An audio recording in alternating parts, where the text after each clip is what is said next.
नमस्कार साथियों, मैं आदर्श कुमार, देख रहे हैं आप अपना मंच। आप सभी का अपना मंच पर बहुत-बहुत तहे दिल से स्वागत है।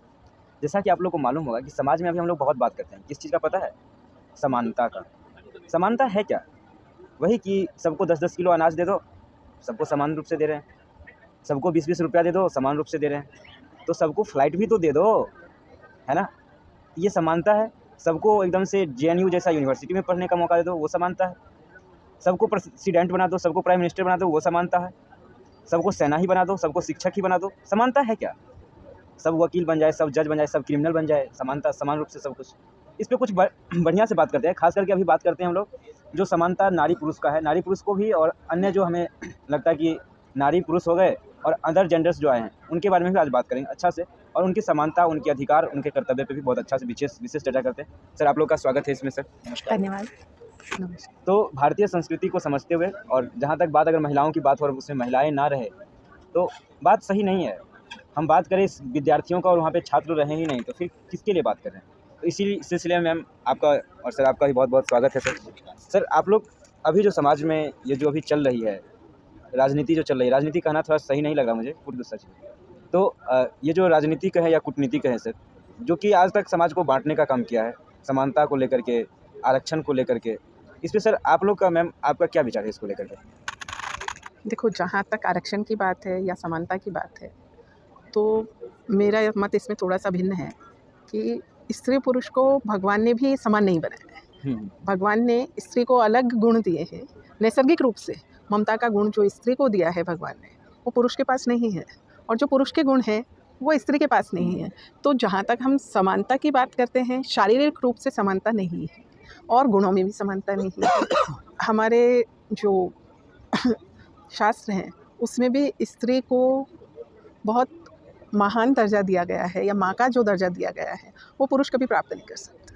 बिल्कुल, तो बिल्कुल। आज जो एक ये धारणा चल रही है, आप पेपर देखो, न्यूज़ देखो या साहित्यिक मंचों पे देखो, कि स्त्री को पुरुष को बराबर का हक मिलना चाहिए, बराबर। हाँ, स्त्री पुरुष को बराबर का हक मिलना चाहिए उन स्थितियों में कि कई स्थानों पर ऐसा है कि स्त्रियों को अभी भी है, भारत में आज़ादी के 75 वर्ष के बाद भी पढ़ने नहीं दिया जाता। उनको 5वीं क्लास के बाद, 7वीं क्लास के बाद, या किसी को तो निरक्षर ही रहना पड़ रहा है स्त्रियों को। कि अगर वो, हमारे राजस्थान में ऐसा बहुत है कि स्त्रियां को अगर हमने पढ़ने भेज दिया घर की बच्चियों को, तो काम कौन करेगा? वो घर का काम करेंगी या खेत पे जाएंगी तो 4 पैसा पैदा करेंगी, खेत का काम करेंगी तो हमारी लेबर बचेगी। तो वहाँ स्त्री को समानता का हक मिलना चाहिए, उसको पढ़ना चाहिए। शिक्षा का अधिकार में समानता का हक होना चाहिए। इसके अलावा और भी जो घर में पारिवारिक हमारी जो स्थितियाँ होती हैं, कि हम कोई भी पारिवारिक कार्य हो, सलाह मशविरा स्त्रियों से करना चाहिए। सामाजिक स्तर पे स्त्रियों को बराबर का हक मिलना चाहिए। लेकिन एक जो मैं इसको कहूँगी, आप शायद नहीं, इसको बिल्कुल, कहें बिल्कुल आप बोलिए। कि आजकल, मैं क्षमा चाहूँगी कहते हुए, नहीं, नहीं, बिल्कुल मैम कि बोलिए, ये अपना मंच है। लड़कियाँ जो हैं, उनको केवल हमको जॉब करना, करियर बनाने के बाद हमको उसी अधिकार से रहना जिस अधिकार से पुरुष रहते हैं। ये एक बहुत बड़ी विडंबना हमारे समाज में चल गई है, जिससे हमारा जो समानता के अधिकार के नाम पे हमारा परिवार टूट रहे हैं, समाज टूट रहे हैं। क्योंकि स्त्री पुरुष की बराबरी करना चाहती है। बराबरी ठीक है, बराबरी करे, लेकिन मैंने कहा ना कि समानता के कुछ क्षेत्र हैं जहाँ हमको समानता होनी चाहिए। हर जगह हम समान हो जाएंगे, ऐसा नहीं है। यदि स्त्री और पुरुष को हर जगह समान रखना होता, तो स्त्री में जो मातृत्व का गुण है वो होता ही नहीं।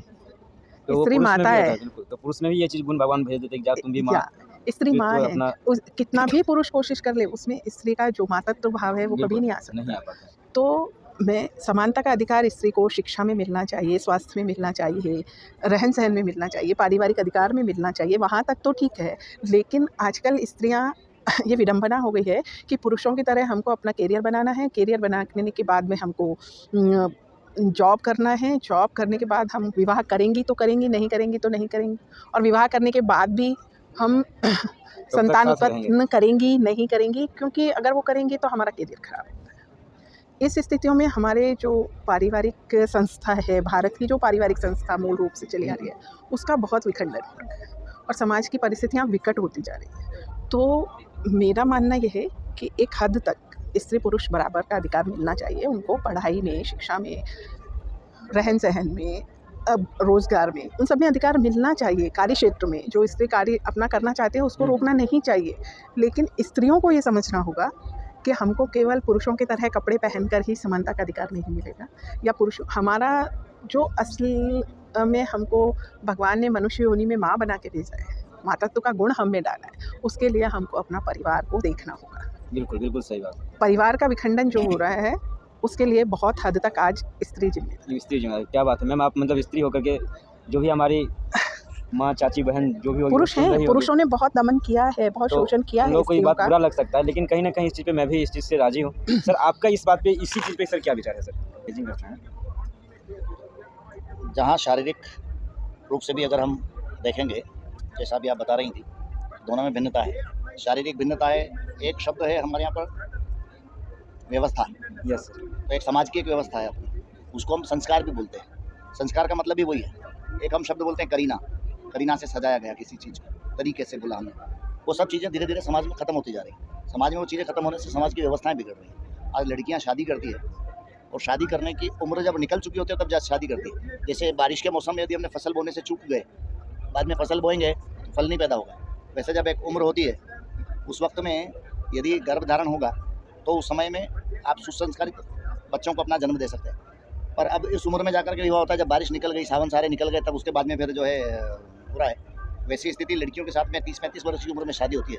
पीसीओडी पीसीओएस के लड़कियां शिकार हो जाती है, बच्चे नहीं होते हैं। टेस्ट ट्यूब बेबी के लिए नए नए विधान चालू हो गए, खाने पीने का अंतर लोगों का समाप्त हो गया। घर में पहले आदमी रहता था, घर में भोजन पाता था। आज हमारी मानसिकता को इतना विकृत कर दिया पाश्चात्य पाश्चात्य बोल करके, जबकि पाश्चात्य वाला हमारे यहाँ आ रहा है, हमारे संस्कारों को ग्रहण कर रहा है और हम अपने आप को पाश्चात्य बोल रहे हैं। संस्कृति का वर्ण करते हुए भी हम पाश्चात्य भी नहीं हो पा रहे हैं और हम भारतीय भी नहीं रह पा रहे हैं। जैसे हम बोलते हैं आधा तीतर आधा बटेर, हमारी लगभग वो स्थिति है। क्या बात है सर। है ना? तो हम आधा तीतर आधा बटेर की अवस्था में हैं, तो ना हम उधर के रहे ना इधर के रहे, ना हम अपने आप को अंग्रेज बना पाए ना हम इंडियन रह पाए। तो हमें हमारे संस्कारों को जन्म से लेना पड़ेगा। जैसे हमारे यहाँ छोटी बच्चियों को पहले खेलने को घर घर खिला, बच्चियाँ खेलती थी, गुड्डे गुड़ियों से खिलाते थे। आज 2-2.5 साल के बच्चे को हम स्कूल भेज देते हैं, मस्तिष्क का विकास नहीं होने देते हैं, उसके पहले उसको स्कूल के और भेज देते हैं। सर्दी गर्मी बरसात कोई भी मौसम हो, बच्चे को जब नींद आ रही होती है माँ बोलती है बेटा खड़े हो जाओ जल्दी तुमको स्कूल जाना। तो बच्चे का शारीरिक विकास नहीं हो पाता, बुद्धि का विकास नहीं हो पाता। देखने को बड़ा लगता है पर बुद्धि में वो विकास नहीं हो पाता। हमको फिर भी लगता है मेरा बच्चा कंप्यूटर कर रहा है, मेरा बच्चा इंजीनियर है, सब कुछ लगता है बराबर है। और आपने अपनी विद्या को भी अर्निंग सोर्स तक सीमित कर दिया। विद्या अर्निंग के लिए विद्या नहीं है, जीवन को संस्कारित रखने के लिए विद्या है। और विद्या परम धाम भगवान के श्री चरणों को पाने के लिए विद्या है। वो जो सब रास्ते थे उन सब रास्तों को हम चूक गए हैं, भूल गए हैं। हम किन गलियों में खोज रहे घूम रहे हैं, उन गलियों का हमें पता नहीं है। हम आप लोग को बताना चाहेंगे कि ये जो आपको बता रहे हैं ये कोई साधारण व्यक्ति सामान्यता नहीं है, मतलब साधारण लोग ही हैं, लेकिन साधारण में और साधारण है। ये योग सिखाते हैं लोगों को और योग ये जानते हैं, उतना ही नहीं, ये कवि भी हैं। तो कहा जाता है जहाँ न पहुँचे रवि वहाँ पहुँचे कवि। रवि अर्थात भगवान सूर्य के बारे में कहा गया है। वहाँ वो जहाँ तक नहीं पहुँचते वहाँ तक ये पहुँच पाते हैं, तो शायद इनकी कुछ अलग बात होगी। इसे हो सकता है थोड़ा इनकी बातों को करवा लगे वास्तविकता, लेकिन कुछ ऐसा है समाज में। मैं सामान्यतः पूर्णतः तो नहीं कह सकता हूँ, लेकिन सामान्यतः ये चीज़ हमें मिलती है देखने को। और जहाँ तक की बात हुई तो ये बात भी सही है कि कहीं ना कहीं हमने महिलाओं का, चाहे और भी जो भी है, आज तक हमारा जो समाज आया है मध्यम काल से अगर जाए तो ये वास्तविकता में ये हो गया है कि मध्यकालीन समय से कि हमारा समाज में पुरुष मतलब ज़्यादा हमारे समाज को डोमिनेट करना शुरू कर दिया। पुरुषात्मक मतलब पितृआत्मक हो गया है ये। लेकिन जो कि पहले अगर देखा जाए, जब हम एंशिएंट टाइम्स में उसका कल्चर टेक्स्ट पढ़ें तो अर्जुन को भी कौंतेय कहा जाता था, भगवान राम को भी उन्हें कौशल्या नंदन कहा जाता था। तो इस तरह से कुछ हमारा समाज था। आज हमारा पहचान जो है अपनी पितृत्मक से हो गया है, पितृ रूप से आ गया है। ये कहीं गड़बड़ तो है। लेकिन मैम इस चीज़ में मैं थोड़ा सा पूछूंगा कि नारी, आपने बताया कि कुछ चीज़ों में मिलना चाहिए नारियों को समानता, कुछ में नहीं, हाँ, मिलना चाहिए मिलना समानता का अधिकार। कार्य क्षेत्र में, शिक्षा में, सभी जगह मिलना चाहिए। लेकिन एक जो विडंबना ये है कि उस क्षेत्र में मिलने के साथ साथ नारी जो है वो अपना नारीत्व भूल रही है। मैम एक हम लोग कर रहे थे, मतलब एक हमारा यूनिवर्सिटी में प्रोग्राम चला था जेंडर इक्वलिटी पे। तो जेंडर इक्वलिटी पर एक मतलब मेरा जूनियर था, उन्होंने पूछा कि मैम कोई अगर लड़का हो जो कि मतलब जॉब कर लिया हो, कोई अच्छा पोस्ट पे पहुंच गया हो, उसका अगर शादी होगा तो वो मतलब कोई भी लड़की जिसके पास जॉब ना हो उससे भी शादी कर लेगा, उसके साथ रह लेगा, उसके साथ अपना जीवन जी लेगा। लेकिन कोई लड़की हो जो कि जॉब कर ली हो, उसके बाद वो कोई वैसे लड़का से शादी कर पाएगी जो कि जॉब नहीं कर रहा हो। तो उन्होंने बहुत अच्छा जवाब दिया था। मैं उनका थोड़ा इस चीज़ का समर्थन भी करता हूँ। उन्होंने कहा कि ठीक है, वो लड़की शादी कर ले वैसे से, लेकिन क्या जैसे लड़का जॉब करके आता है, जिस तरह से लड़की उसका सेवा में उसका कपड़ा ये करना, ये सारा चीज़ खाना पका के देना, बच्चे को करना, क्या वैसे अगर लड़की अगर आ जाती है पढ़ी मतलब जॉब वाली, और वो लड़का अगर जॉब में नहीं है, क्या ऐसा कर लेगा लड़का? तो ये भी थोड़ा कहीं सही है? नहीं, इसमें मैं आपको एक बात कहना चाहूँगी कि लड़का कर लेगा ये नहीं या नहीं कर लेगा, ये तो एक बाद की बात है। कंडीशनिंग है जैसे। हमारे स्थितियाँ क्या है कि जहाँ महिलाएं, स्त्रियाँ बराबर का अधिकार मांग रही हैं, यस। उनको ये समझ में ही नहीं आ रहा है कि उनका दोहरा शोषण हो रहा है। बराबर समानता के अधिकार के उसमें पुरुष के समानता करने में वो सभी का नहीं बोलूँगी मैं, लेकिन जहाँ तक आज अधिकतम जो लड़कियाँ प्रोफेशनल हैं उनका मैं देखूँगी कि वो जॉब भी कर रही हैं, अपना जॉब करके आने के बाद घर भी संभाल रही हैं, बिल्कुल, बिल्कुल। और घर के अलावा जिनके बच्चे हैं वो बच्चों को भी संभाल रही हैं। सारा चीज़ कर रही है, मतलब अपना है ना? काम करते हुए प्रोफेशंस को भी वो चीज़ को बराबर मतलब देख रही है। वो दोनों काम कर रही हैं। पहले हमारे समाज में ये था कि पुरुष कमा के लाएगा, महिला घर का काम करेगी, क्योंकि घर का काम भी जो कई जगह आजकल मंचों पे उठाई जाती है बात, कि इस बात को लेके कि गृहिणी शब्द को हाउसवाइफ नाम जो आजकल दे दिया गया है कि हाउसवाइफ है, होम लेडी है, तो वो पुरुषों को लगता है कि क्या कर रही है, कुछ नहीं, दिन भर करती क्या हो घर में, जनरली पुरुषों का ये होता है। लेकिन घर में जितने काम हैं, वो काम जब महिला एक घर का ही काम संभालती है, तो वो पूर्ण रूप से अपने घर को व्यवस्थित रख पाती है, अपने घर वालों को व्यवस्थित कर पाती है और अपने पति बच्चों को खुश रख पाती है ना? और जो काम कर रही है वो कोशिश करती है, लेकिन होता यही है कि जब 24 घंटे में से 8 घंटे 10 घंटे का वो जॉब करेगी, आने जाने का टाइम वेस्ट करेगी अपना, उसके बाद घर आके जब सारा काम दिखेगा ऑफिस का तनाव, तो वो अपने आप में ही तनाव में रहेगी, तो वो अपने परिवार को उतना समय दे ही नहीं पाती है। जो जॉब करने वाली महिलाएं हैं, उनका दोहरा शोषण हो रहा है। उनको लगता है कि हम स्वतंत्र हैं। मैं तमाम लड़कियों से ये बात मैम का याद रखिए, ये नहीं मैम, ये तो आप नहीं करेंगे कि जॉब नहीं करना चाहिए। नहीं, जॉब करें। हाँ। इसमें मैं आपको वापस उसी विषय पे आऊँगी कि जो आपने कहा कि क्या एक लड़का ऐसा करेगा, तो जो कि हमारा पुरुष प्रधान समाज है भारत में, उसमें लड़कियों को समानता मिलना, अधिकार मिलने की बजाय मैं ऐसा कहना चाहूँगी कि जो पुरुष हैं वो महिलाओं से कुछ सीखें, महिलाओं को कुछ समानता का अधिकार महिलाओं को ना दें, वो कुछ महिलाओं के गुण लें। क्या बात है, बहुत ज़रूर, ज़रूर। जिससे कि जैसे महिला आके जॉब भी कर रही है, घर भी संभाल रही है, उसी तरीके से अगर आपकी पत्नी जॉब करती है, तो आपका सहारा वो बन रही है। उसने भी उतनी ही पढ़ाई करी है, उसके माँ बाप ने भी उसको पढ़ाने में वही सब व्यवस्थाएं की है जो आपके माता पिता ने उसको पढ़ाने में व्यवस्थाएं की हैं। तो उसके लिए ये है कि उस जगह पे हमको समानता ये हो कि घर में जब दोनों नौकरी करके आ रहे हैं, तो दोनों एक समान मिल के काम करें, और उस जगह समानता मिलना स्त्रियों को भाई सब जो अत्यावश्यक है है। मेरे, सब वो भी इस चीज़ को थोड़ा ध्यान दीजिए कि ऐसा नहीं कि वो वही करेगी, लड़की है तो लड़की ही घर का सफाई करेगी, काम करेगी, खाना पकाएगी। आप भी कर सकते हो, जैसे भी मैं कर रहा हूँ, कोई है ही नहीं तो खुद ही करना पड़ रहा है सारा चीज़। जब लड़के अकेले होते हैं बिल्कुल। तो वो सब काम करते हैं। मुझे भी खाना नहीं पकाने आता है, बट मैं खाना मेरा एक पका ही रहा हूँ बेटा है, इसीलिए। मेरा एक बेटा है, बेटी मुझको नहीं है, लेकिन मैंने उस बेटे को घर का सारा काम सिखाया है। क्या बात, मतलब उनको बेटी बना करके रखा गया, जी, बेटा है लेकिन बेटी काम बन के रखा। यूजुअली उसको काम करने की ज़रूरत नहीं पड़ती, मैं करती हूँ, लेकिन अगर परिस्थिति आ जाए तो वो बराबर से काम कर सके, ऐसा मैंने उसको ट्रेन किया। क्या बात, तो माँ तो ये कुछ ऐसा ही पेरेंट्स को होना चाहिए, देखना होगा कि अब जो हमारे समाज में चला आ रहा है, अरे क्या पत्नी के साथ काम करता है, ऐसा नहीं। वो नहीं भैया, वो भी जॉब करके आई है, तुम भी जॉब करके आए नहीं हो, भी की है तो अगर कुछ ऐसा है तो करना चाहिए, सहायता नहीं करेंगे तो कोई दिक्कत है। बीमारी है या वो जॉब करके आई है, वो थकी हुई है, तो जो काम वो कर सकते हैं वो आप भी कर सकते बिल्कुल, हो। बिल्कुल। मुझे लगता है कि उस चीज़ में पुरुषों को नारी के समान होने की ज़्यादा आवश्यकता है, बजाय नारी को पुरुष के समान होने बहुत की। बहुत अच्छा। सर आप सर थोड़ा बताइएगा कि अभी हमारे समाज में नारी पुरुष के अलावा भी अदर्स जेंडर्स भी है, जिनका अभी जो समाज में जिनका अगर देखा जाए तो स्थिति बहुत ही दयनीय, क्या कहे, वो ख़त्म, बहुत बर्बाद हो चुकी है। सर तो क्या उन्हें ऐसा ही रहना चाहिए या फिर वो ठीक, उनका स्थिति को सुधार आना चाहिए, और कैसे आए? सरकार की मैं बात नहीं कर रहा हूँ, हम समाज से, अगर हम लोग एक समाज से, तो समाज कैसे इसे ठीक करे? आप मुझे लगता है हिजड़ों के बारे में बात कर रहे हो क्या? हिजड़ों ही नहीं, उनके बाद और लोग भी हैं समाज में, ट्रांसजेंडर्स, किन्नर लोगों के अलावा भी बहुत सारे, के अलावा LGBTQ क्या LGBT ग्रुप जो बनाया इन्होंने, तो वो तो अप्राकृतिक बात है, प्रकृति ने वैसा नहीं दिया। आप नेचर के विरुद्ध जाना चाहते हो, देखो सब जगह पे जितना नेचर है, आज हम यहाँ जो लोग इकट्ठा हैं वो सब लोग जल जंगल ज़मीन उसके लिए काम कर रहे हैं, और जो अभी हम बात कर रहे हैं, आप जो बात कर रहे हो वो बिल्कुल विपरीत है। सब जगह जैसे ज़मीन में केमिकल डाला ना, मैं उस केमिकल बोलने के बजाय अगर उसको तेजाब कह दूँगा तो बहुत अतिशयोक्ति नहीं हो जाएगी। वो तेजाब ही है। आज जो ज़मीन के अंदर इन्होंने कीटनाशक के नाम पर, खाद के नाम पर जितना जो कुछ डाला है, ज़मीन में पानी जो है रसातल में चला गया।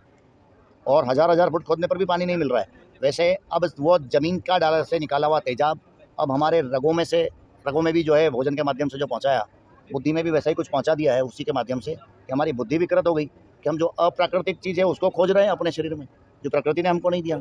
लड़का लड़के से शादी करेगा, लड़की लड़की से शादी करेगी, LGBT समुदाय होगा क्या उससे?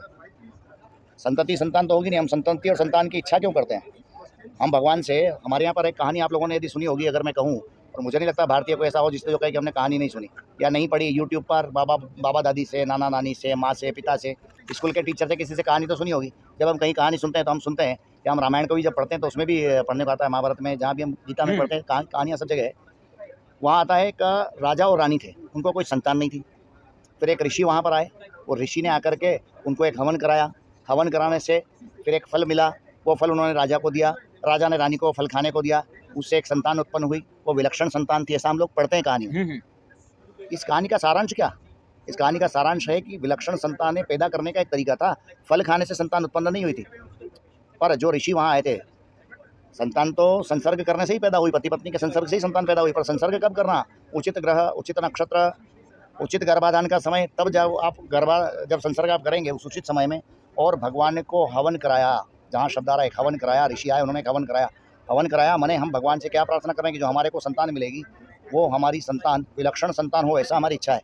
उचित ग्रह, उचित नक्षत्र, उचित खान पान, उचित रहन सहन और हवन किया, उसके बाद जो संतान विलक्षण हमको मिल रही है। आज तो ऐसा नहीं है। अब संतान कैसी मिल रही है? विवाह हो गया, विवाह भी कैसा विवाह हुआ? गोधूली बेला शब्द लिखा होता है, गोधूली बेला। आधे से अधिक लोगों को तो शायद ये पता नहीं होगा गोधूली बेला का मतलब क्या। गाय जब लौट कर अपने घर को आती है और उसके पंजों से जो उसके खुर से जो धूल उड़ती है उसको गोधूली बेला कहा। उस वक्त में तो विवाह का मुहूर्त है, पर अभी दो घोड़ी आएगी, बाज आएगा, ढोल बजेगा, लड़की के दरवाजे जाएंगे, तब तक रात को 11 बजेगी, फिर खाना खाएंगे, तोड़ मारेंगे, 2 बजेगी रात को। तो जो उचित मुहूर्त का समय था वो निकल गया। वहाँ से विवाह कर करके जैसा तैसा करके पंडित को बोलेंगे चलो चलो जी निपटाओ, फटाफट। अब टाइम नहीं बचा, तो सारा टाइम अभी तो काय में लगा, पे हो रहा है, सारा समय काय में लगाया, जो असामाजिक कार्य थे उसमें लगाया, असंस्कारित कार्य थे उसमें लगाया। अब संस्कारित कार्य क्या था? हवन करना और वरण करना। किसका वरण करना? कन्या का वरण करके उसको अपने पत्नी रूप में स्वीकार करना, वो था। उस चीज़ को छोड़ दिया और उचित ग्रह नक्षत्र और उचित मुहूर्त को छोड़ त्याग करके और फिर हमने अनुचित समय में उसको वर्ण किया। फिर घर गए, कमरा बंद करके कुत्ते बिल्ली की तरह से संसर्ग किया, कुत्ते बिल्ली की तरह से ही संतान हो गई। फिर हम कहते हैं हमारे वृद्धाश्रम खुल रहा है। वृद्धाश्रम खुलने का मूल कारण जड़ तो छोड़ दी हमने, तो जड़ छोड़ दोगे तो मिलेगा क्या बात क्या? है सर, बहुत अच्छा। ये चीज़ हम भी नहीं समझ पाए, लेकिन अब कुछ ना कुछ कारण तो है, रूट में ही गड़बड़ी है। हमारे गार्जियन भी कुछ ऐसे ही, अब तो मतलब हम देखते हूँ शादी में, जब भी जाता हूँ 2-4 शादी में भी अटेंड किया हूँ, तो शादी अब नाम का होता है, मेनली होता है फोटोग्राफी, वीडियोग्राफी, कि हाँ माला पहना रहे हैं तो नहीं, अरे ऐसे नहीं, ऐसे करके पोंछ लीजिए, फिर निकालो माला, फिर चढ़ाओ, फिर मतलब जो है वो ज़्यादा डॉक्यूमेंटेड हो जो गया। मूल संस्कार है वो नहीं आता। संस्कार खो गया हमारा। संस्कार वो चीज़ हो गया। तो संस्कार का मतलब क्या है कि हम एक करीना शब्द मैंने बोला था, करीना, सलीका, तरीका, तो ये सब शब्दों का मतलब क्या? एक व्यवस्था है ये। हम उस व्यवस्था को छिन्न भिन्न कर रहे हैं, खंडित कर रहे हैं, फिर आगे बढ़ रहे हैं। तो किसी भी व्यवस्था को यदि आप अपना इंटरनेट बंद कर दीजिए, व्यवस्था खत्म हो गई, तो आपका आगे कोई चीज़ जाएगी मैसेज तो नहीं वैसे आएगा, ही जाएगा, वैसे सही ही बात। सब चीज़ों की एक व्यवस्था है। हमने उन व्यवस्थाओं को खत्म कर दिया। हम हमारे घर की लड़कियों को वीरांगना बनाने के बजाय उनको अंग प्रदर्शन की वस्तु बना दिया। आज तो कुछ ऐसी स्थितियाँ आ गई कि हमें बच्चियों को समझाना पड़ता है, फिर नहीं समझती, उस पर भी विवाद हो जाता है। कपड़े पूरे पहनने इस पर चीज़ पे भी। मैं बोलना चाहूँगा कि मैं यूनिवर्सिटी में जब गया था, मैं गाँव से सीधा पढ़ने के लिए गया, वहाँ पे जब लड़कियाँ कपड़े जिस तरह से पहन के आ रही थी, मैं ठंडा मुझे लगा, तो मैं कपड़ा पूरा पहना हुआ, वो लोग बहुत कम कपड़ा। मैं सोचा कि इन लोग को सीधा हम बोले, फिर मैंने कहा अगर मैं इस पर बोला, लोग ये नहीं सोचेंगे कि किस इंटेंशन से बोला, क्या कहना चाह रहा है। लोग ये कहेंगे तुम लड़का हो, तुमको कमेंट करने का अधिकार दिया किसी ने, और तुम लड़की पे कमेंट कपड़ों पे करो। तो मैंने फिर कहा अच्छा है कि चुप रहो भाई, क्योंकि गार्जियन भी तो कहीं खरीद के दिए होंगे तब तो पहन रहे हैं ये बच्चे। ऐसा तो नहीं गार्जियन से छिपके वो ये मतलब समाज में वो रह रहे हैं। मैंने कुछ लाइनें लिखी थी, अगर आप कहते हैं इजाजत देते तो मैं कुछ लाइनें सुनाना चाहूँगा। जो लड़कियों की सोच आजकल हो गई है विकृत, उस विकृत सोच पर मैं चाहूँगा। लड़कियाँ माने मेरी बेटियाँ हैं ना, बिल्कुल बिल्कुल। हमने उनको कन्या स्वरूप में, माँ के स्वरूप में पूजा। हमने उसको जननी बोला, हम उसको कन्या रूप से भी जो है हम उसको माँ और देवी के रूप में पूजते आए हैं। तो वहाँ से उसकी मानसिकता में विकृति पैदा कर दी और उसकी मानसिकता को हमने विकृत कर दिया। तो मेरे को लिखना पड़ा कुछ शब्द उसके लिए, तो मैं कुछ चंद लाइनें आपको सुनाता हूँ। लड़कियों की जो सोच बना दी गई है उस सोच को मैं कुछ शब्दों में अपना बता रहा हूँ कि आंखें अपनी बंद करो तुम मुझे नग्न हो जाने दो, बुद्धि अपनी शुद्ध करो तुम मुझे नक्श दिख जाने दो। नक्श माने तीखा। हाँ। सोच तुम्हारी है छोटी, नयनों से ना ताको तुम, दाएं देखो बाएं देखो, नग्न हूं मैं ना झांको तुम। ये सोच बना दी है। मेरा शरीर मेरे उभार को दुनिया को दिख जाने दो, रोको न टोको आज मुझे तुम नई नित रील बनाने दो। क्या बात है। रोज रील बनाती है लड़कियां। रंभा जानो या लियोनी मानो, उसमें मैंने कहाँ विचार का अंतर आ गया। क्या बात है, क्या हम अपने आप को रंभा और लियोनी बनाना चाहती हैं लड़कियां? उनको तो विदुषी बनना है। रंभा जानो या लियोनी मानो, जो मन में आए आने दो, मेरा शरीर मेरा यमन, मुझे नग्न हो जाने दो। जौहर पद्मिनी पतिव्रता की लगती बात पुरानी है, आधुनिकता कलयुग की हर मन यही कहानी है। किस किस बच्चे को आप, किसी भी बच्चे को जब हम सोचते हैं हमारी बेटी ऐसी नहीं है, पर जब उसको हॉस्टल में पढ़ने भेज देते हैं, वहाँ से भी फोटोज कुछ वैसे निकल करके आते हैं। कुछ परसेंटेज अगर हम छोड़ दें तो अधिकतर स्थितियाँ यही है। पर वास्तविकता में हमारा समाज क्या कहता है, मैंने उसको भी लिखा है। हमारा समाज क्या कहता है कि माँ बनकर जब भी माँ ने स्तन से दूध पिलाया है, एक आवरण पल्लू का ढक मर्यादा को निभाया है। बिल्कुल सर। बहू बेटी या पत्नी बनकर जब वह घर में रहती है, शालीन शब्द से ही उसकी ख्याति समाज में बहती है। तो उसकी सोच को हमने विकृत किया। अभी मैंने एक शब्द बोला था, तेजाब घोल दिया। तो मैं कहूँगा उस तेजाब को बुद्धि तक में पहुँचा दिया कि हमारी मानसिकता इतनी विकृत हो गई, मानसिकता में शायद तेजाब है। जगह जगह पर हमारी मानसिकता इतनी विकृत हो चुकी है, हमें लगता है कि व्यक्ति से नहीं, अपने आप से समाज सुधरेगा। हमें अपने आप को सुधारना पड़ेगा, अपने खान पान को सुधारना पड़ेगा, रहन सहन को सुधारना पड़ेगा, तभी हमारा सभ्य समाज वापस से पुरातन, मैं नहीं कहूँगा आधुनिकता भी, ये नहीं कहूँगा नग्न होने से आधुनिकता यदि होती तो सारे जानवर जो है वो आधुनिक होते। क्या बात है सर, बहुत अच्छा है कंपेरिजन, ना? ये मस्त बात है सर। हाँ, तो इसी बात को यदि आपके पास समय है तो मैं थोड़ा सा इसको बिल्कुल बढ़ाता हूँ आगे अपनी बिल्कुल बात सर, को। हम लोग के पास पूरा समय है सर। 84 लाख योनियाँ हैं हमारे यहाँ पर। उस 84 लाख योनियों में एक भी योनि ऐसी नहीं है जो गर्भ धारण करने के पश्चात किसी डॉक्टर के पास जाकर के ये पूछती हो कि मेरा गर्भ धारण हो गया, या गर्भ धारण नहीं होने के लिए मुझे क्या दवा खाना चाहिए, या गर्भ धारण हो गया आप मुझे क्या दवा खाना चाहिए। दोनों तरफ में नहीं है। हम दवा खाने के लिए सिर्फ मनुष्य जाता है। यदि आप कहीं देखेंगे बंदर का बच्चा कैसे जन्म लेता है, आप देखेंगे कि बंदरिया किसी पेड़ पर बैठी होती है और उसको जब एहसास होता है कि मेरे को बच्चा होने वाला है, वो स्वयं एक पेड़ की डाली पर बैठी बैठी अपना बच्चा खुद निकाल लेती है और निकाल करके उसको 2 पहुँच के चिपका करके और चल देती है। चिड़िया का जब अंडे होने होते हैं उसको पहले से पता होता है मेरे को बच्चा होने वाला है, वो अपना घोंसला बनाती है, बिना किसी डॉक्टर के चिड़िया को अंडे निकल जाते हैं शरीर में से बाहर। इसे 84 लाख योनियों का एक सिस्टम है कि उनको जन्म लेने के लिए, जन्म देने के लिए किसी डॉक्टर की या किसी सहायक की आवश्यकता नहीं पड़ती है। सिर्फ मनुष्य एक ऐसा जीव है जिसको गर्भ धारण करने के लिए भी डॉक्टर चाहिए और गर्भ धारण करने के पश्चात उसको जन्म देने के लिए भी डॉक्टर चाहिए। ये अभी आधुनिकता में आया है सर, पहले तो ऐसा कुछ सामान्यतः नहीं उधर था। नहीं, हिंदी है थोड़ा बोला। पहले यदि मैं कहूँ दवा की ज़रूरत यदि पड़ती थी तो क्यों पड़ती थी, दवा लेने की ज़रूरत पड़ती थी गर्भ अवस्था के पश्चात, जब बच्चा जन्म ले लेता था उसके पश्चात। क्यों? हमारे घर की बहू, हमारे घर की बेटी, उसको बच्चा होने वाला है, मूंज की खाट बनाते थे, उसके शरीर को गर्मी देते थे। मूंज की खाट, आप बोलोगे मूंज की खाट क्यों बनाते थे? मूंज की खाट बनाते थे, उसके नीचे कोयले या लकड़ी का कुछ वो कंडे का कुछ जला करके उसको, जब वो हल्का हल्का उसकी धपन रह जाती थी उसको उसके नीचे रख देते थे ताकि उसके शरीर के इस हिस्से को गर्मी लगेगी। जब गर्मी लगेगी तो शरीर के अंदर जो भी गंदगी है वो हीट खा करके और शरीर से बाहर आ जाएगी। मैंने कुछ लाइनें बीच में बोल दी, वो गड़बड़ तो नहीं? नहीं सर, वो बिल्कुल सही। गड़बड़ है। हाँ तो सर जो शुरू कर दिया, तो सर जो अभी आप बता रहे थे ये वास्तविकता में सच, समाज की कुछ ना कुछ कहीं हद तक सच्चाई भी है। मैम आप जो हमारा जो किन्नर समाज है, मतलब पुरुष और स्त्री के अलावा, उन पे मैम आपका क्या विचार है कि समाज में उनका क्या स्थिति होना चाहिए और क्या अभी है, जो है वो सही है या फिर क्या अलग होना चाहिए? इस पे थोड़ा सही तो नहीं कही जा सकती है जो अभी हमारे समाज में स्थिति है। सो एक्चुअली उनका एक अलग ही ग्रुप बना हुआ है और कुछ हद तक वो भी नहीं चाहते हैं कि हमको समाज से में अलग। एक धारा में तो सर जो अभी आप बता रहे थे ये वास्तविकता में सच, समाज की कुछ ना कुछ कहीं हद तक सच्चाई भी है। मैम आप जो हमारा जो किन्नर समाज है, मतलब पुरुष और स्त्री के अलावा, उन पे मैम आपका क्या विचार है कि समाज में उनका क्या स्थिति होना चाहिए और क्या अभी है, जो है वो सही है या फिर क्या अलग होना चाहिए? इस पे थोड़ा सही तो नहीं कही जा सकती है जो अभी हमारे समाज में स्थिति है।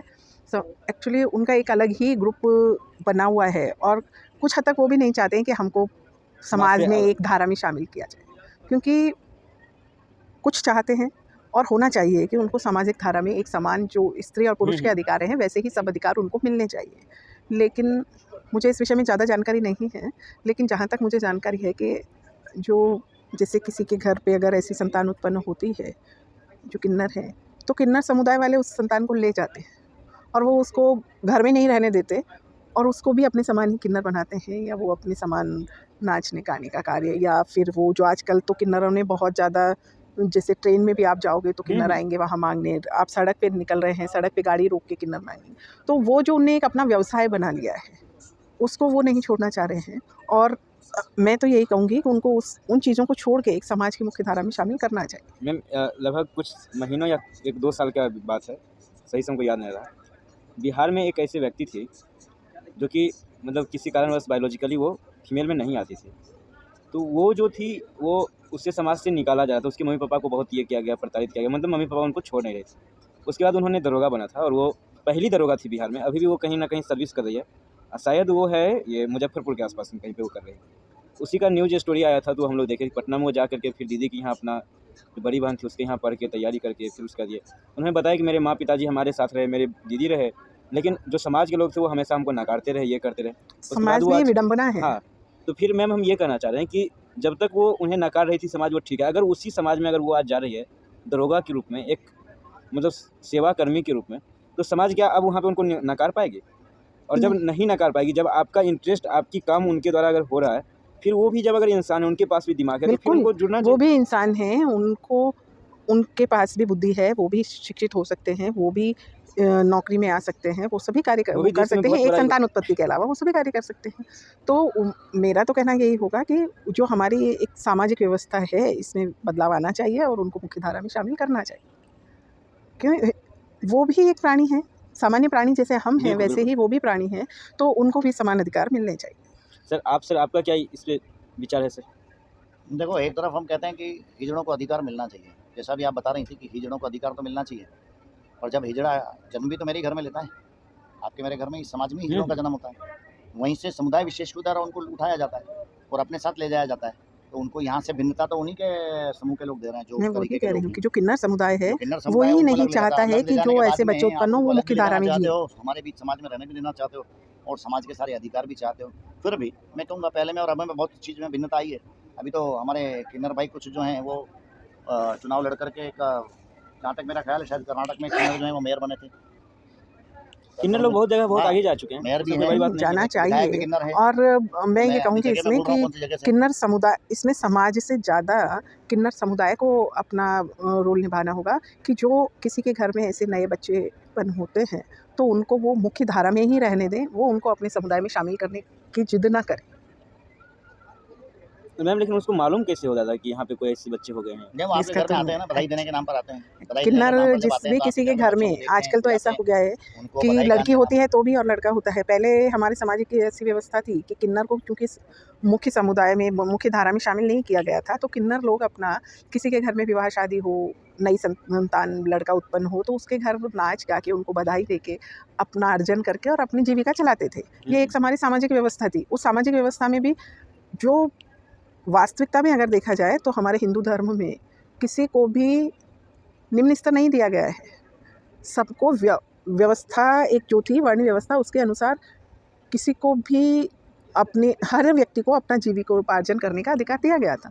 उसके अलग-अलग तरीके थे कि कौन किस कार्य को करके अपना जीविकोपार्जन करता है। तो उसमें चूँकि जनसंख्या कम थी, किन्नरों की संख्या कम होती थी, तो वो जो होते थे उनको ये एक व्यवस्था थी कि आप लोगों की व्यवस्था के लिए आप लोग जहाँ खुशी का काम होता है वहाँ बधाई देंगे, आपको अर्जन होगा और आप उससे अपना जीविका चलाएँगे। लेकिन उसमें जो विकृति आ गई है, उसमें यही है अब कि अब किसी की भी शादी होती है, लड़का होता है, लड़की होती है, घर बनता है, कुछ भी हो, किन्नर वहाँ पहुँच जाते हैं। किन्नर ऐसा नहीं है कि वो मुख्य धारा में शामिल नहीं है। मुख्य धारा में शामिल अगर नहीं हो तो उनके पास सारी सूचनाएँ प्रेषित ना हो। वो अस्पताल से डाटा इकट्ठा करते हैं, वो मोहल्लों से डाटा इकट्ठा करते हैं। उनको हर, और उनका एक एरिया है कि इस एरिया में दूसरा किन्नर नहीं आएगा। सब अपना-अपना डिवीज़न किए हुए हैं। हाँ, डिवीज़न कर रखा है उन्होंने एरिया का। तो उस एरिया में किसी के भी घर में अगर बच्चा पैदा होता है तो उनको सूचना होती है। वो कहाँ से होती है? वो डायरेक्ट अस्पताल से भी होती है। वो मोहल्ले में भी कुछ ऐसे लोगों को अपना एजेंट बना के रख के छोड़ते हैं जिससे उनको सूचना होती है। तो कार्य तो वो भी कर रहे हैं प्रॉपर, लेकिन उनको ही समझना होगा। उनको पहले ये लगता था कि अगर हम जो नए बच्चे उत्पन्न हो रहे हैं किन्नर, अगर उनको हमने अपने समुदाय में शामिल नहीं किया तो हमारी इस व्यवस्था को आगे कौन बढ़ाएगा। इसलिए वो जिनके घर में ऐसी संतान उत्पन्न होती थी उसको ले जाते थे। और वही बात अभी तक भी चली आ रही है। जो अगर आजकल माता-पिता नहीं चाहते हैं कि वो उस बच्चे को पढ़ाना चाहते हैं, रखना चाहते हैं अपने पास, लेकिन उसके बावजूद उस समुदाय का और समाज का इतना प्रेशर उन लोगों के ऊपर होता है कि वो कुछ नहीं कर पाते। वो चाहते हुए भी अपनी संतान को वो लाड़ प्यार और वो सब सुविधाएं माँ-बाप चाहते हैं, लेकिन समाज का प्रेशर उनको नहीं करने देता। समाज का ही नहीं, मैं कहूँगी किन्नर समुदाय का ज़्यादा प्रेशर होता है। इसी पे मैम मतलब क्या ही इस पे बात कहा जाए, इस पे तो बहुत कम ही बात है। ये तो बहुत बड़ा एक डिस्कशन का एक पार्ट है और इस पे जितना भी बात बोला जाए इसका बहुत अलग-अलग पर्सपेक्टिव है इस चीज़ का। लेकिन जहाँ तक कि मुझे लग रहा है कि उन्हें भी, अगर वो इंसान है तो उन्हें भी इंसान की तरह बिल्कुल, बिल्कुल उनको उनको ट्रीट सभी किया जाए। जीने का पूर्ण हक है, बिल्कुल। जीने का, अपना जीविकोपार्जन करने का, मुख्यधारा में शामिल होने का। आवश्यक नहीं है कि वो केवल बधाई देने का कार्य ही करें। जैसी जिसकी इच्छा है, वो शिक्षित होना चाहता है, जिस भी क्षेत्र में जाना चाहता है, उस क्षेत्र में उसको जाने का और कार्य करने का, उस क्षेत्र की शिक्षा लेने का उसका पूर्ण अधिकार है। जैसे अभी सर बता रहे थे, सर ने भी महिलाओं पे, नारियों पे अपना जो भी विचार था वो रखे, और कहीं न कहीं ये चीज़ अभी समाज में देखने को ही मिलता है। मैम, आपका लड़कों और इस पुरुष पे क्या विचार है मैम? किस बारे में? यही समानता के बारे में। पुरुष को क्या मतलब, जैसे मेरा एक विचार है कि लोग कहते हैं कि महिलाओं को मिला सम्मान, महिलाओं को इतना आरक्षण मिला, इतना ये हुआ, जो भी है, सब बताते हैं। मैंने जो भी सरकार है वो भी कहती है कि महिलाओं को हमने अधिकार दिया। तो मेरा एक मानना थोड़ा-सा अलग है, थोड़ा-सा मैं इस चीज़ को, हो सकता है किसी को बुरा लगे, लेकिन मेरा ये विचार है कि जो भी व्यक्ति इस दुनिया में है, सब कहीं न कहीं, जो भी जैसा भी है, सबको किसी न किसी नारी से ही पैदा होना हुआ है। सभी सबको माता जननी है, मैंने आपको शुरुआत जन्म में ही ही उसे बोला। नारी से हुआ है, उसका शरीर उसको किसी नारी ने दिया है, तो फिर वो क्यों ऐसा कह रहा है कि मैंने अधिकार दिया? तुम्हारा जन्म जो है वो किसी और, जिन्होंने दिया, उसको अधिकार देने वाले तुम होते कौन हो? मेरा जो विचार है। लेकिन मैम, अब थोड़ा-सा आप बताइए कि मतलब लड़कों या पुरुष, जो ये सत्ता है एक प्रकार का, प्रधान सत्ता, इसको मैम आप किस प्रकार से देखते हैं? उन्हें कैसा होना चाहिए कि मैं अधिकार दिया, मतलब वो अपने आप को एक कर्ता के रूप में देख रहे हैं कि नहीं, मैंने ऐसा कर दिया, मैंने ऐसा, वो हो गया। इस चीज़ पे मैम थोड़ा आपका विचार इसके है। लिए है ना, हमारी जो सामाजिक व्यवस्थाएँ हैं हुँ, कुछ, वो ऐसी रहीं और वो शुरुआत से नहीं थी। समय बदलने के साथ जब मुग़ल हमारे भारत में आए, मुग़ल से मुग़ल पहले भी आए थे वो सार लोग जो थे। हाँ, उनसे पहले हाँ, हाँ। हमारे भारत की जो स्त्रियाँ थीं, उनको ना तो पर्दा प्रथा थी, हुँ, ना अधिकारों की कमी थी, और हमारे यहाँ बहुत बड़ी-बड़ी विदुषी पैदा हुई हैं भारत देश हुँ, में, और उनको मैत्रेयी हैं, और वो उन सबको बहुत सम्मान भी मिला है। तो ऐसा नहीं है, अभी समाज चूँकि अपनी व्यवस्थाएँ बदलती जा रही हैं आधुनिकता में, और पुरुष को ये अधिकार, या तो यूँ कहें कि उन्होंने अपने आप ही वो कर लिया है कि कर्ता मैं हूँ। भई, ये तो मैं पुरुषों के बारे में नहीं बोलना चाहूँगी ज़्यादा, नहीं बोलना क्योंकि चाहिए मैम, क्योंकि ये अपना विचार पुरुष रखना जो ज़रूरी है। हैं, उनको जन्म नारी ने ही दिया है, ये बात सही है, नारी से वो पैदा हुए हैं। जहाँ मैंने आपको शुरुआत में भी कहा कि नारी को समानता देने के लिए नारी के समान कुछ-कुछ पुरुष को होना, नारी को पुरुष के समान होने की ज़रूरत नहीं है, पुरुष को कुछ-कुछ नारी के समान होने की आवश्यकता आज क्या हमारे बात है! समाज में है। सर, तो सर आपका क्या, आप इनके विचारों से सर आप बिल्कुल सहमत हैं कि जैसा मैम ने अभी बताया? देखो, ये तो आज का जो आधुनिकता का जो समय है, जिसको हमने आधुनिकता नाम दे दिया, अव्यवस्थित समाज को जो आधुनिकता हमने नाम दिया है, उस आधुनिकता नाम के अनुसार, और तो मैं कुछ नहीं कहना चाहूँगा, पर अब दोनों को एक बैलगाड़ी में 2 बैल जो लगे हुए हैं, उसमें एक बैल का भी एक कदम थोड़ा दाएँ-बाएँ होता है, तो अभी अवस्था ऐसी है। तो दोनों को एक दूसरे का पूरक होकर के ही चलना पड़ेगा। जो आज का समाज है बिल्कुल, हमारा, वो बिल्कुल। यही स्थिति बनायन करता है। उनमें से एक बैल का भी अगर पैर स्लिप होता, तो दूसरा पूरी बैलगाड़ी लुढ़क जाती है। तो आज की अवस्था में दोनों को बराबरी से काम करना पड़ेगा। महिलाएँ जब पुरुषों की बराबरी करके नौकरी करने जा रही है, पुरुषों को भी घर के काम में हाथ बटाना ही पड़ेगा। तो स्थितियाँ हैं, परिस्थितियाँ हैं, समय है। ये जो ज़रूरी समय भी है। सिखा रहा है, तो दोनों तरफ से बराबर जाना पड़ेगा। सर ये बराबरी का मैं समर्थन करता हूँ, पर बराबरी किधर, जैसा ये बोल रही थी, पुरुषों को महिलाओं की ओर बराबर आना पड़ेगा। महिलाएँ तो पुरुषों की ओर बराबर काफ़ी कुछ आ चुकी हैं। बिल्कुल, बिल्कुल, इस चीज़ को मैं ठीक भी है? मानता हूँ। मैं भी अपने मित्रों के बीच में ये बात कहा था कि तुम लड़की लोग लड़का की तरह बाल कटा लो, लड़का की तरह कपड़ा पहन लो, सब कुछ कर लो। हम लड़का लोग अगर पहन ले, तो बोली मना कौन किया है? पहन ले। मैंने कहा केवल सबसे पहले ड्रेसिंग तुम सेंस को हँसोगी हम सबसे पहले। समानता नहीं कह सकते मैम हाँ, कि स्त्रियाँ पुरुषों के समान कपड़े पहन लें, पुरुषों के समान बाल कटा लें, केवल वो ही पुरुषत्व के समान अधिकार हो जाएगा, ऐसा नहीं। हाँ, तो मैं आपको गुणों में, अपने आप को आत्मविश्वास में, यस, अपने कार्य क्षेत्र में समानता लानी होगी। बिल्कुल, बिल्कुल। तो इसी प्रकार से सर बहुत अच्छा लगा कि ये डिस्कशन हुआ और अच्छी बात है। और मैम शायद आपको लोग समझे कि आप शायद कहीं फेमिनिज़्म का नहीं, एंटी फेमिनिस्ट हैं। खैर उसके लिए मैं कुछ नहीं कहना चाहूँगा। देखो, कौन मुझे क्या समझता है, उससे मुझे कोई फ़र्क कोई नहीं फ़र्क पड़ता। विचार सबके अपने हो सकते अपने हैं। हो सबके सकते, अपने बिल्कुल। सोचने का तरीका अच्छा हो सकता है। हो सकता मैं है मुझे आपका हमारे सोचने का तरीका अच्छा घर लगे, में, आपको मुझे अच्छा या लगे। जो मेरे क्षेत्र में महिलाएँ हैं, या जो बच्चियाँ हैं, आप हुँ, हुँ। वो सब अगर मुझसे कुछ पूछने आती हैं, मुझसे काउंसलिंग करना चाहती हैं, तो मैं उनको काउंसलिंग देती हूँ, और उनको मैं हमेशा यही समझाती हूँ कि बेटा, पुरुषों के बराबर अधिकार लेना एक वो नहीं है, हम अपने मातृत्व के गुण को नहीं छोड़ें। जो गुण शील का, मातृत्व का हुँ, हमको हुँ। भगवान ने दिया है, हम ठीक है, हम कार्य करें, लेकिन एक शालीनता और शीलता जो स्त्री का गुण है, उसको हम नहीं खोएँ। उसके लिए हम विशेष, हमारी पहचान उसी से है। बिल्कुल, स्त्री की पहचान उसकी शालीनता और उसकी शीलता से ही। बिल्कुल। तो वो बनाए रखने के लिए मैं आगे की बच्चियों को भी बिल्कुल, बिल्कुल। प्रेरित करती धन्यवाद सर हूँ। इस चीज़ के लिए, इसको जुड़ने के लिए। नमस्कार। और आप लोग से भी बहुत-बहुत धन्यवाद कि आप लोग हम ये सेशन देखें। धन्यवाद। और बहुत-बहुत धन्यवाद सर, फिर मुलाकात करेंगे इसी तरह से।